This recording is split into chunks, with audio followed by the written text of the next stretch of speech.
En Radio 1010 llega el punto principal del programa. Es tiempo de la entrevista central.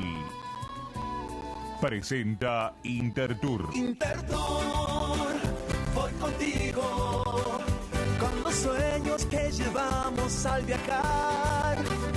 Intertour, en tu viaje, voy contigo hacia un mismo lugar. Intertour, donde viajar es un placer. Amigas, amigos, son las 7 de la mañana y 4 minutos.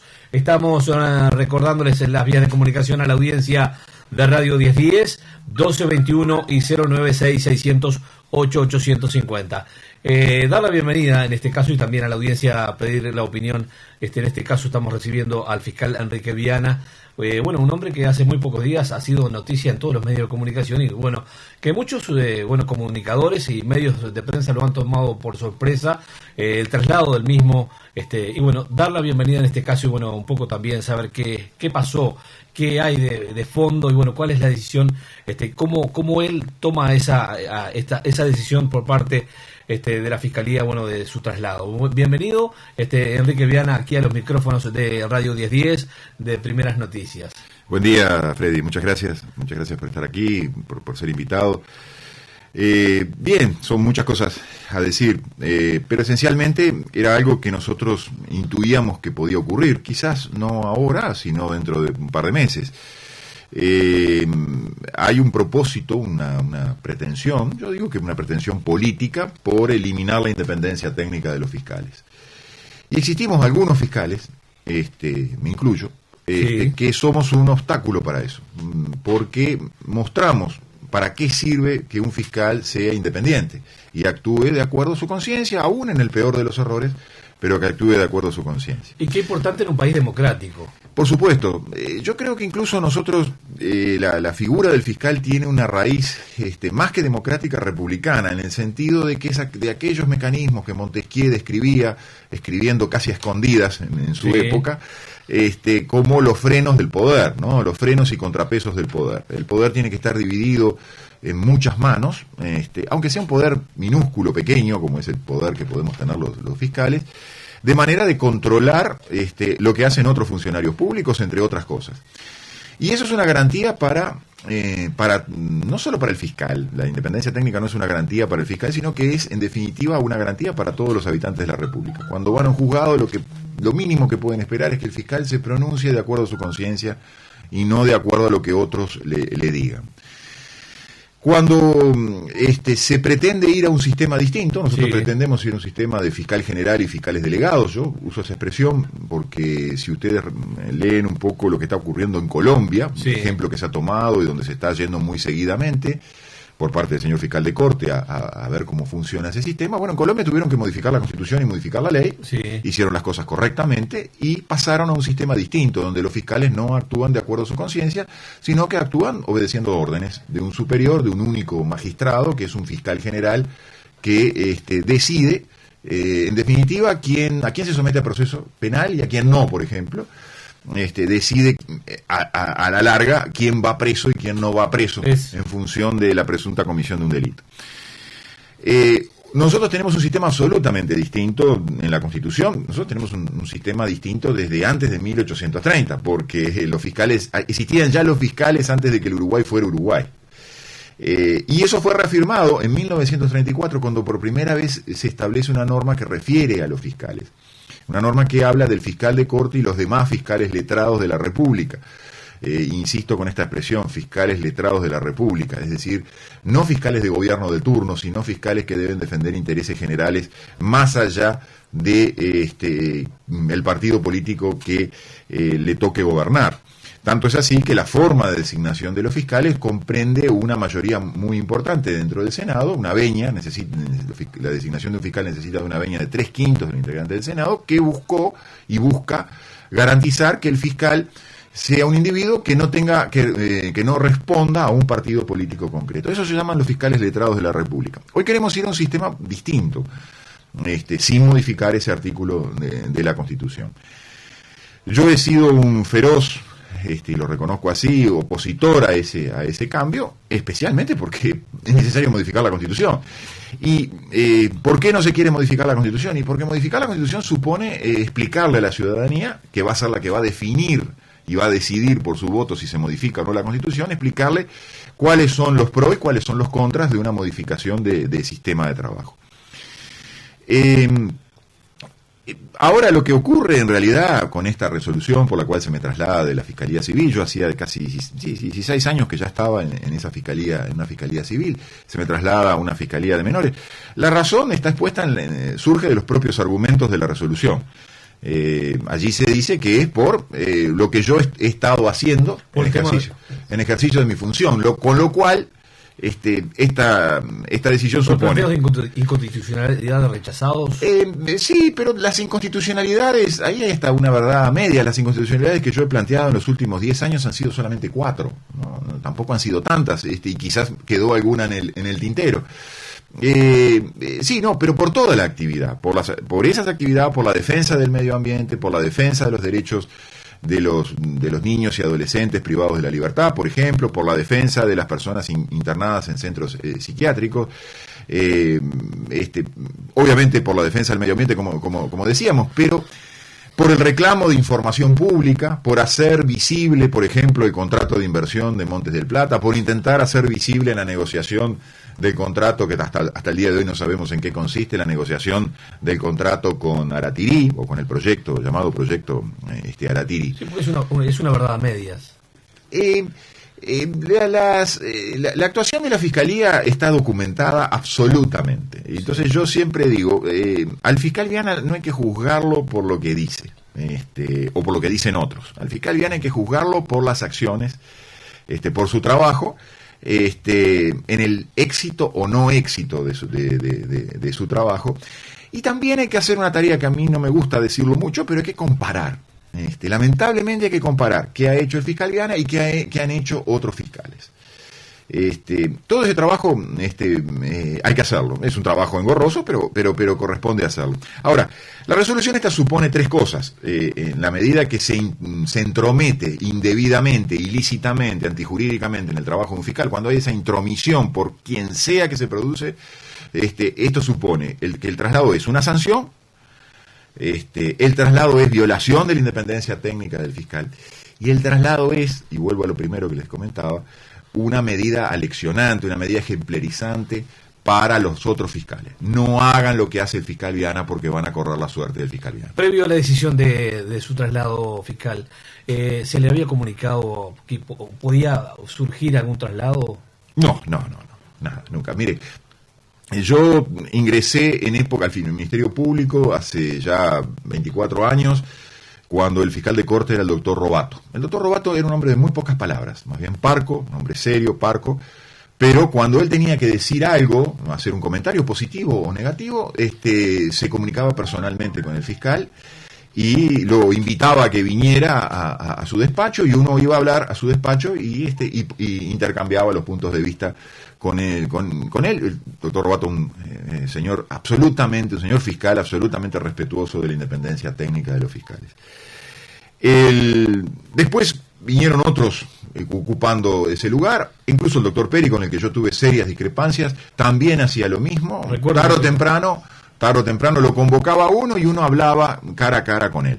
Después hubo otro señor fiscal de corte, como fue el doctor Brovia, que fue fiscal de corte subrogante por un tiempo muy importante. Y después de eso nunca más he hablado personalmente con un fiscal de corte, incluido el actual. Las decisiones, estas últimas decisiones que se ha tomado respecto de mí por parte de la Fiscalía de Corte, han sido notificadas por una oficina burocrática de servicios administrativos, cosa que ni siquiera antes ocurría, porque siempre las comunicaciones las hacía la propia Fiscalía de Corte y no una dependencia subalterna como es la dependencia de servicios administrativos. Eso habla también de las personas y de los funcionarios. ¿Por qué los fiscales siempre dieron la cara, los fiscales de corte siempre dieron la cara y siempre hablaron con los fiscales nacionales o departamentales? Por esa disposición constitucional. Hay una cosa muy curiosa. Los fiscales civiles, los fiscales del crimen, los fiscales de Hacienda existieron antes que el fiscal de corte. El fiscal de corte es una creación cuando se crea la Alta Corte de Justicia, Sí. la Suprema Corte de Justicia actual, que se crea a principios del siglo XX. Entonces, siempre se entendió que los fiscales, todos eran pares, y que había un fiscal, el fiscal de corte, que la única competencia que tiene es actuar ante la Suprema Corte de Justicia, que tenía que tener una superintendencia administrativa. ¿Qué quiere decir la superintendencia administrativa? Alguien tenía que organizar quién pagaba los sueldos, los locales donde las fiscalías El iban a responsable. trabajar, los papeles, el responsable administrativo. Incluso la ley orgánica, todavía vigente, distingue claramente la actuación en lo judicial del fiscal de corte, que es ante la Suprema Corte de Justicia, y la actuación administrativa, donde sí ejerce una capacidad, una potestad de actuar en todos esos aspectos burocráticos que yo le mencionaba. Pero el fiscal de corte no puede actuar directa o indirectamente, no puede censurar, no puede intervenir, no puede cuestionar, no puede controlar el trabajo de cada uno de sus pares, de los fiscales letrados de la República. Porque si lo hiciera, Muy interesante. los fiscales letrados de la República dejan de ser fiscales letrados de la República, pasan a ser fiscales de gobierno, pasan a ser fiscales delegados, como es que se pretende, pasan a ser agentes fiscales del fiscal de corte. Ivana. Tenemos algunos mensajes de la audiencia Bien. al respecto de, el entrevistado de hoy. Saludos al fiscal Viana, soy uno de los que lo acompañó en la fiscalía junto al doctor Salle cuando lo sumariaron. Adelante y estoy con usted. Abrazo, Miguel del Buceo, que nos manda este mensaje. Muchas gracias, Miguel. Otro mensaje más, qué buena voz tiene el fiscal Viana y lo principal del tema, qué bueno que diga la verdad de lo que pasa en este país con la justicia. Cristina de Tres Cruces, que nos manda este mensaje. Muchas gracias, Cristina. Otro mensaje más, Freddy, saludos a Viana y lo felicito. Piensa igual la independencia por sobre todo en la justicia. Miren la Argentina, a Nisman lo mataron por presentar pruebas contra Cristina Fernández. Debemos defender la independencia en la justicia. Mensaje que nos manda Graciela. Bien, gracias, Graciela. Por allí, algo que no quería dejar pasar, al respecto de la decisión tomada por el fiscal Jorge Díaz, que por allí hay dichos de Díaz que asegura que el modo de proceder suyo, Viana, genera costos importantes y a la luz de los resultados probablemente innecesarios a la sociedad organizada en el Estado y podría afectar la imagen de la institución y es al menos indicativo de una posible falta de idoneidad para el ejercicio de la función de fiscal, todo lo cual corresponde a investigar debidamente. Me llama la atención de estas declaraciones el principio, ¿no? De generar costos importantes. ¿Hay costos importantes o qué tan importantes son esos costos cuando lo que se pretende es llegar a la verdad en ciertos casos, ¿no? Correcto. Bueno, muy bien hecha la pregunta y con esta reflexión final. Sí, en efecto, yo a veces comparo los costos, digamos, de la actuación de un humilde fiscal. El otro día alguien decía, el que conoce el despacho del fiscal Viana sabe de la austeridad del fiscal Viana, de la austeridad de todos los fiscales. Trabajamos con una austeridad máxima. Hasta hace poco teníamos máquinas Remington con las que escribíamos los dictámenes. No tenemos fotocopiadoras, por ejemplo, en fin, una serie de carencias y de ausencias que no hacen al trabajo. El trabajo está, yo siempre le digo a mis funcionarios, yo trabajo en un banquito en la plaza, sentado en la plaza. El trabajo está en la cabeza de cada uno, en el pensamiento de cada uno. No hace al lugar ni a los lujos del lugar el trabajo. Hay quienes creen que sí, ¿no? Hay quienes se desviven por ese tipo de cosas. Los costos, yo hago una simple comparación de los tiempos que vivimos. ¿Qué diríamos entonces de los costos que supone el caso Pluna? ¿Qué diríamos de los costos que supone la situación de ANCAP? Pero como bien usted reflexionaba al final de la pregunta, cuando se trata de la defensa de los derechos humanos, la protección del medio ambiente es un derecho humano, la protección de los incapaces es un derecho humano, la protección de los niños y adolescentes también es un derecho humano. Cuando uno habla de eso no deberían importar los costos, es decir, no deberían importar en absoluto. Pero para ir a algo más minucioso y más concreto, si hay un fiscal al cual se le debe plata es a mí, porque yo uso mis hojas, mi tinta, mi tiempo dedicado absolutamente a ese trabajo. Entonces, mal está hablar de costos. Yo sé a qué se quiere decir. Esa es una vieja idea que viene manejando de hace mucho tiempo, muy molesto el Ministerio de Medio Ambiente, y los abogados del Ministerio de Medio Ambiente y los funcionarios del Ministerio de Medio Ambiente. Porque claro, cuando uno le pide al juez requiera la información por el tema Montes del Plata, por el tema Aratirí, el juez hace esa solicitud y se agregan entonces la información. Muchas veces se agregó en fotocopia, o sea que el costo ha sido de fotocopias de un expediente administrativo. Sí. Y en otros casos y yo incluso he cuestionado esa circunstancia, se agregan CDs. CDs que a veces son enigmáticos cuál es su contenido y es muy difícil mostrarle al juez, mire señor juez, en tal parte del CD tal dice tal cosa y eso puede influir. Pero así que los costos son ridículos en ese sentido. Pero bueno, hay una gran influencia sobre los costos. La otra vez el señor fiscal de Corte hizo manifestaciones como que las fiscalías civiles salíamos tantos dólares por dictamen, ¿no?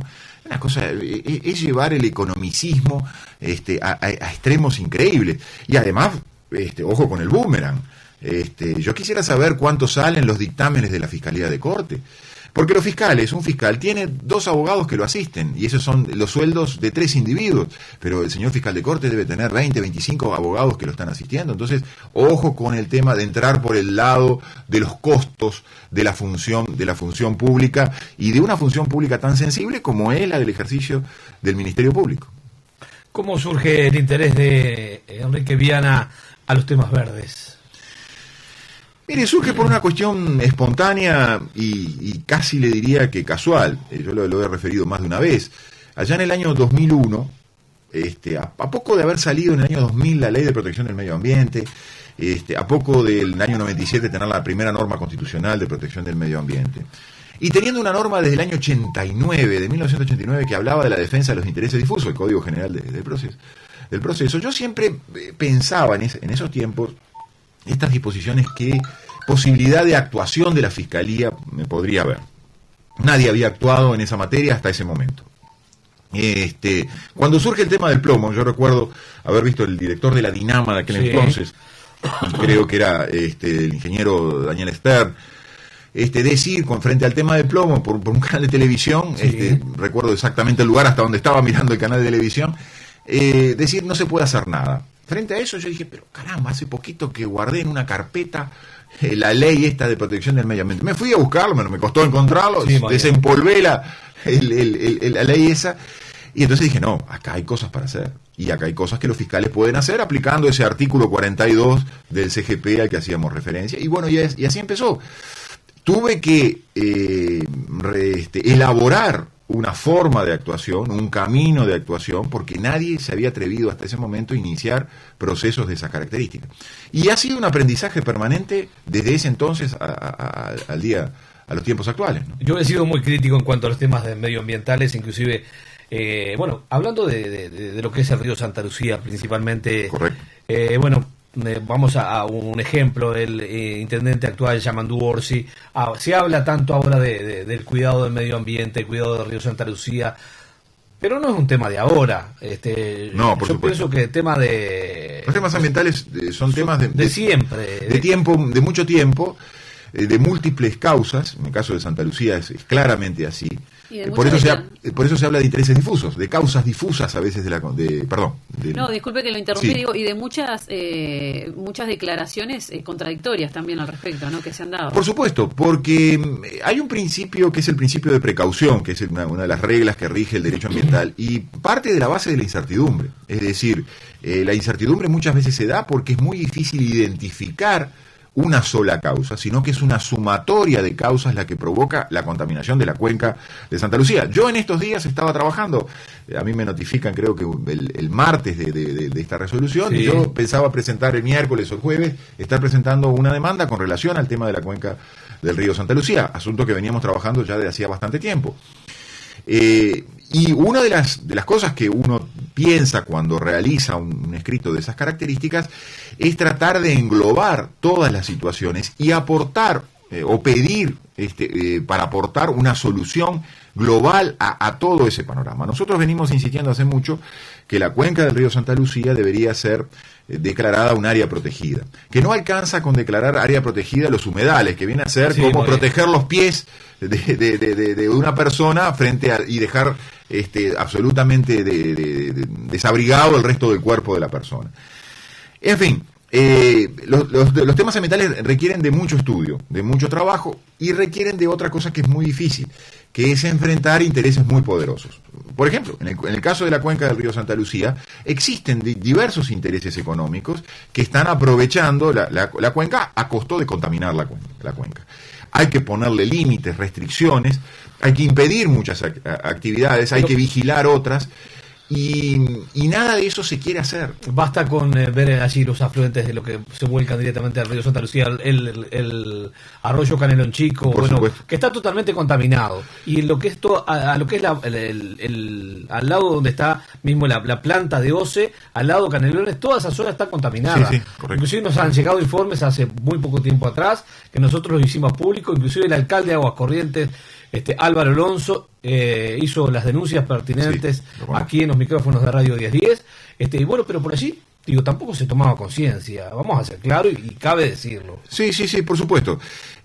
Hay veces que se dice, ahí sí, en la resolución que usted mencionaba, se da a entender que hay falta de idoneidad porque no se tiene éxito en un resultado de una sentencia final.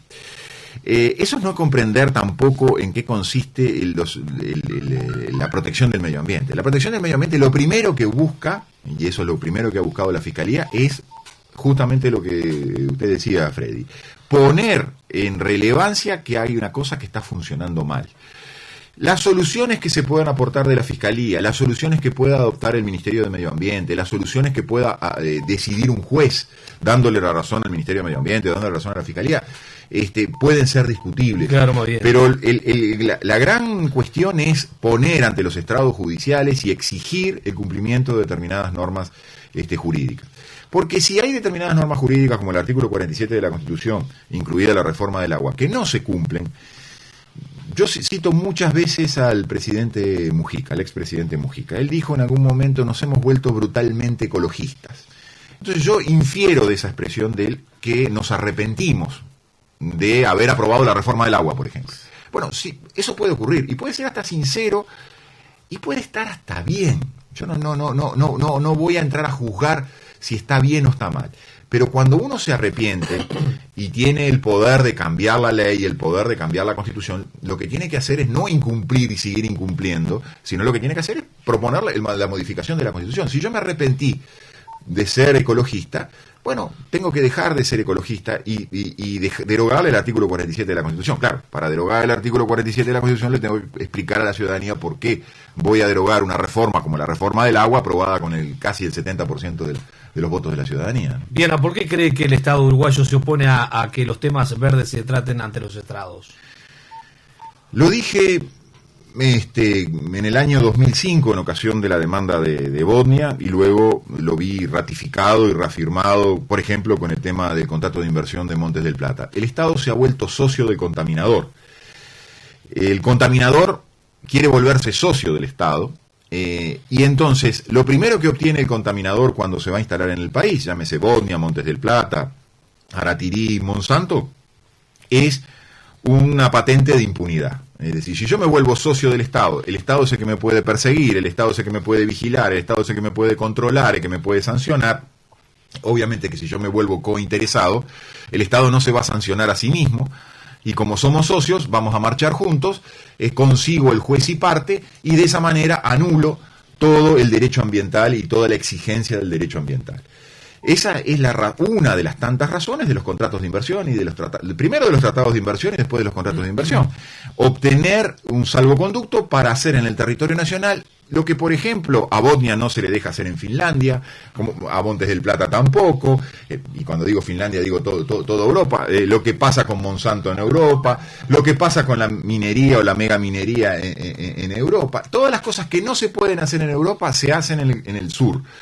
Y para hacerlas en el sur yo necesito un salvoconducto que me garantice que tampoco me van a echar como me echaron de Europa, y poder contaminar tranquilamente. Viana, en el momento de que se le transfiere como fiscal de menores, los temas los va a seguir planteando, estos temas medioambientales, igual de todas maneras, por algún otro lado, por alguna otra vía.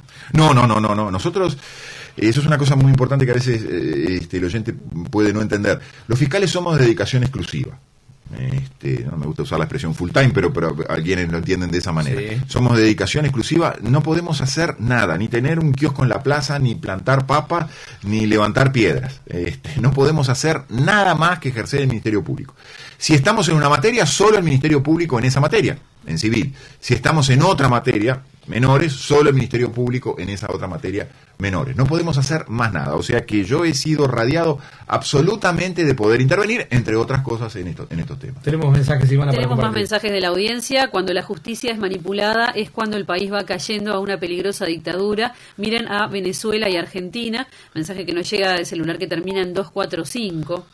Más mensajes de la audiencia. Soy José de Lezica. Mensaje que, bueno, José de Lezica, que hoy justo dice que no podía estar en la sintonía de la 10:10 porque empezaba a trabajar a las 6, pero bueno, espera que estemos bien. Nos manda un abrazo para los tres, así que un abrazo también para José. Mañana lo vamos a estar saludando nuevamente.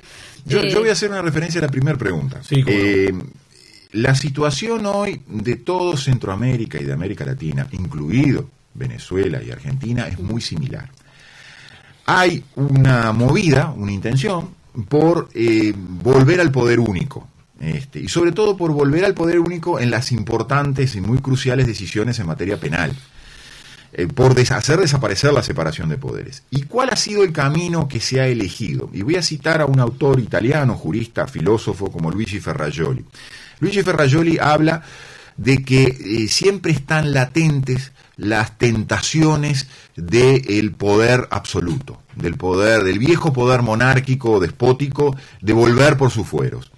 Cuando usted domina a los fiscales, domina las decisiones judiciales. Cuando la única manera de ingresar a una decisión judicial es por la puerta de un fiscal solo, de un fiscal único, de un fiscal general, usted tiene, como lo he dicho más de una vez, en la justicia un J. Edgar Hoover. Para que la gente sepa quién fue y sabe quién fue. Hay una película muy buena que describe quién fue J. Edgar Hoover, un individuo que estuvo 35 años desde el FBI dominando las decisiones en cuanto a decidir quién era sometido o no a investigación y luego a proceso penal.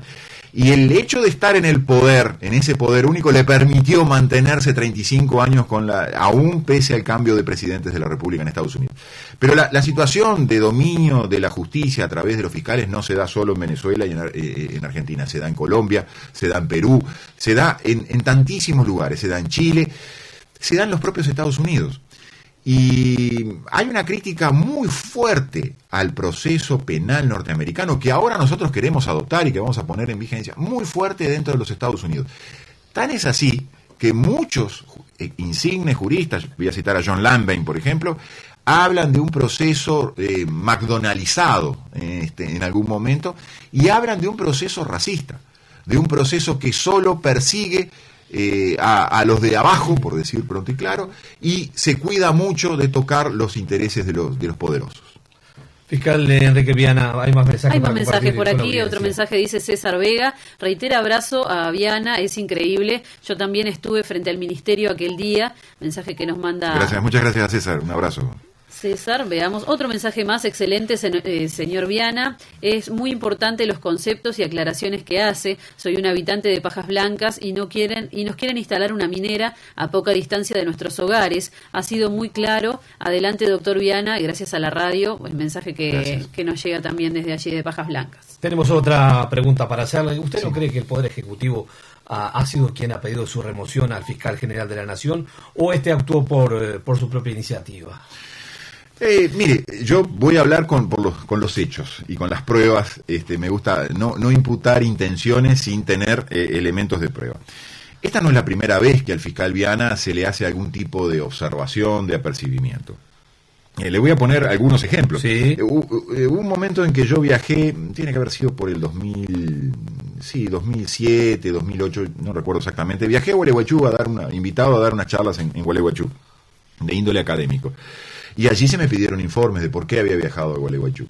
Tanto es así que, ¿sabe cómo contesté yo ese pedido de informe? Le dije, mire, al mismo tiempo, ese mismo mes, habían dos fiscales, la doctora Telechea y la doctora Guiance, que habían ido a Cuba a festejar, invitadas por Cuba para festejar la Revolución Cubana. Yo digo, bueno, espero que también a la doctora Terechea y a la doctora Granze se le estén pidiendo este informe. Bueno, ahí se quedó en eso. Cuando hablé de una jurisprudencia antiambiental para explicando esto, de que el Estado se había vuelto socio del contaminador, que eso surgía de un escrito presentado judicial, bueno, se me hizo un sumario, se me tuvo abierto un sumario durante un año, que después fue clausurado, y se me han pedido informes sin infinidad de oportunidad. Alguna vez por haber venido a un medio de comunicación y haber expresado estas cosas que estoy expresando con ustedes. Después se me aplicó una sanción por el hecho de no asistir a las audiencias, siendo que yo un año antes le había dicho a la Fiscalía de Corte porque yo no iba a las audiencias cuando la Fiscalía actuaba como tercero, porque allí no existe la obligación. El Código General del Proceso establece 20 días para que nos pronunciemos. Obviamente no hay ninguna audiencia que dure 20 días. Y bueno, y finalmente ¿Esto qué significa? Que existe una directa intencionalidad por sacar al fiscal Viana de los temas molestos que el fiscal Viana plantea. No hay que, digamos, elucubrar mayores cosas. Ayer me hacía recordar un amigo un par de cosas interesantes. Cuando a mí me contestan la demanda de Botnia, me dicen que yo no me tengo que olvidar quién me paga el sueldo. Y yo le contesto cuando a esa argumentación, sí, al señor juez también le paga el sueldo, el mismo que me paga el sueldo a mí y el mismo que le paga el sueldo a todo funcionario del Ministerio de Medio Ambiente, que era que contestaba que me decía eso a través de un escrito judicial. A nosotros nos paga el sueldo el pueblo, no nos paga el sueldo Botnia, ni Montes del Plata, ni Aratirí. Después me hacía recordar otro amigo de en determinado momento, cuando es electo el señor de los Santos como intendente de Maldonado. Nosotros habíamos planteado unos accionamientos con relación a la subprefectura de José Ignacio, una adefesio, como dijo alguno, hasta el propio arquitecto Arana lo trató de adefesio, que sigue todavía en pie, aunque se pretendía que fuera más grande todavía, en medio de la playa, cortando las dunas ahí en José Ignacio. Nosotros actuamos allí, y el intendente, entre que había sido elegido por el pueblo y que asumiera, nos llamó preocupado por ese asunto, y nos planteó otros asuntos, nos envió otros asuntos ambientales que tenía en el departamento de Maldonado. Lamentablemente el entusiasmo del intendente duró poco, porque luego ninguno de esos asuntos recibimos compañía, digamos, pese a que la intendencia había sido demandada antes de que él asumiera, por el tema, entre otros, del tema de José Ignacio, después por el tema de la Laguna del Diario. Pero refiero este aspecto del intendente, actual senador de Los Santos, para ver cómo la Fiscalía actúa en función de los hechos que se le presentan delante de sus ojos, no actúa en función de intereses políticos partidarios. Cuando hablamos de cuestiones de medio ambiente, hablamos de derechos humanos, y cuando hablamos de derechos humanos no hablamos ni de izquierda ni de derecha. Hablamos de cuestiones que hacen a intentar proteger algunos de los derechos.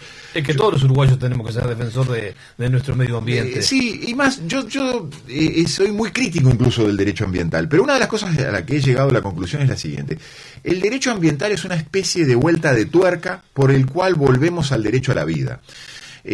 Nosotros tenemos los famosos derechos de primera generación. A mí no me gusta mucho esa clasificación, pero hay los derechos de primera generación, entre otros el derecho a la vida, el derecho a la salud. Los derechos de segunda generación, que son los derechos al trabajo, a la industria, y después nacen los derechos de tercera generación, que es como una revancha, como una vuelta de tuerca, que dicen, bueno, muy bien, existe el derecho al trabajo, existe el derecho al desarrollo, existe el derecho a la industria, pero ojo, que no en consecuencia de defender esos derechos, liquidemos el derecho a la vida. Entonces, de allí nace el derecho ambiental, entre otras cosas. Es muy interesante, por ejemplo, el otro día me lo recordaba el padre Mateo en un programa de radio que él tiene en las mañanas. Por ejemplo, yo no soy católico, pero la encíclica papal, Laudato Si, se llama la encíclica reciente del Papa Francisco, donde él hace una cuestión, yo sé por dónde está influido él, porque hay un fiscal argentino que tiene una relación muy, muy importante con el Papa. Yo sé por dónde está influida ese pensamiento, pero él vuelve a poner arriba de la mesa que los temas de la contaminación y los temas de corrupción van de la mano. Nos quedan 2 minutitos nada más, bien, y hay más mensajes, y por aquí, una última pregunta también. Por aquí un mensaje dice: el arroyo de las Piedras en La Paz, en el límite con Montevideo, da vergüenza y el olor es inaguantable. A este gobierno no le hablen de límites de trabajo, no los conocen. Arriba Viana, dice: gracias por ser tan claro. Mensaje que nos manda Graciela. Bien, gracias. Viana va a agotar los recursos administrativos, Sí. va a comparecer a lo que es el Tribunal de lo Contencioso. Esta es una primicia que le doy, porque en el día de ayer yo presenté los recursos administrativos, que obviamente suponen un agotamiento de la vía administrativa, que suponen esperar 200 días que el Estado se pronuncie, y luego voy a ir al TCA. En razón de la sanción que se me aplicó en febrero, en virtud del tema famoso de las audiencias, yo acabo de presentar ahora, hace pocos días también, la acción ante el Tribunal de lo Contencioso. Minera Aratiri. No sabemos quién es. Es un fantasma. Yo creo que es un alter ego, que es una especie de Cosmo, muy parecida a Cosmo, ¿no? No sabemos quién es. Sí sabemos quién es Botnia, sí sabemos quién es UPM, sí sabemos quién es Montes del Plata, quién es Monsanto, pero quién es Aratiri, no sabemos. Tampoco se han medido los perjuicios que le va a causar al país. Sí, y ¿sabe lo que? Yo voy antes de eso todavía. Nadie negocia, ni el almacenero de la esquina que me está escuchando lo va a entender, ni nadie negocia sin saber con quién está negociando. Y aquí nosotros, los uruguayos, porque en nuestro nombre se está negociando un contrato de inversión, estamos negociando con alguien que no sabemos quién es. Viana, para redondear un poco también lo que venimos hablando, ¿no?, al respecto de este traslado suyo, hay una cierta intencionalidad, porque estoy uniendo varias noticias, ¿no? Por ahora el tema de Mier, que sale a la luz por el tema en el ámbito educativo. Por allí se habló hace unas semanas el tema de estos diputados rebeldes, ¿no?, que votaron en contra de los artículos de la ley de presupuesto. Ahora este traslado suyo al atacar ciertos temas del país, ¿hay una persecución con respecto a todo aquel que piense contrario, opine contrario o denuncie temas contrarios a lo que es la idea de gobierno? Mire, yo le recuerdo lo que le mencionaba de Luigi Ferrajoli. Las tentaciones del poder absoluto siempre están latentes, y por más que tengamos en la Constitución establecido que somos un Estado democrático, republicano, el cual es independiente de todo poder extranjero, dice la Constitución, las tentaciones del poder único siempre están presentes, y entonces tenemos que estar en guardia frente a eso. Bien, por allí, bueno, en lo que va a ser este traslado allí al ámbito de menores, ¿cuáles van a ser los principales temas que va a tratar? ¿Ya tiene algo previsto? Mire, la materia no me es ajena. Yo he actuado en materia de protección de menores desde una fiscalía civil. Fui en su momento, trabajé como fiscal cuando fui fiscal departamental en materia de menores. Estoy entrando nuevamente en caja, como se dice habitualmente. Pero tengo una visión, sí, que incluso escribí un trabajo doctrinario allá por la década, sí, por fines de la década del 90, muy crítico del rumbo el que hemos tomado en materia de persecución de este famoso derecho penal juvenil. Yo soy muy crítico de este derecho penal juvenil, hoy lo tengo que aplicar, pero eso no quita que no tenga una valoración negativa al respecto, ¿no? Un último mensaje y cerramos la nota, mano a mano que hemos mantenido, y que le agradecemos enormemente su presencia. Por favor. Que se haya tomado la molestia de acompañarnos aquí. Ninguna molestia, soy de levantarme temprano, así que no hay problema. Dice, también están las areneras de Ciudad del Plata, Luis de Montegrande. Sí, el tema de las areneras es un tema sin control, tanto en la fase industrial de la extracción como en la fase de la saca, digamos, en forma artesanal, ¿no? Pero los temas ambientales están sin control. Yo lo he dicho y sé que molesta y sé que duele que lo diga, pero tenemos un Ministerio de Medio Ambiente que es un ministerio de papel. Ahora vamos a tener un Ministerio de Medio Ambiente que es un ministerio de papel y una secretaría dentro de la Presidencia de la República que van a cumplir esa función nada más que decorativa. Es lo que otro jurista muy importante brasileño llama Estado teatral. Estado teatral. Bueno, cerramos con esta frase, y bueno, que todos los uruguayos por allí con esta frase también puedan reflexionar. Gracias, fiscal Enrique Viana, por habernos acompañado. En cualquier momento lo tenemos por aquí nuevamente para hablar de algún otro tema también en especial que usted quiera asistir aquí a los micrófonos de Radio 1010. Muchas gracias a ustedes. Para comunicar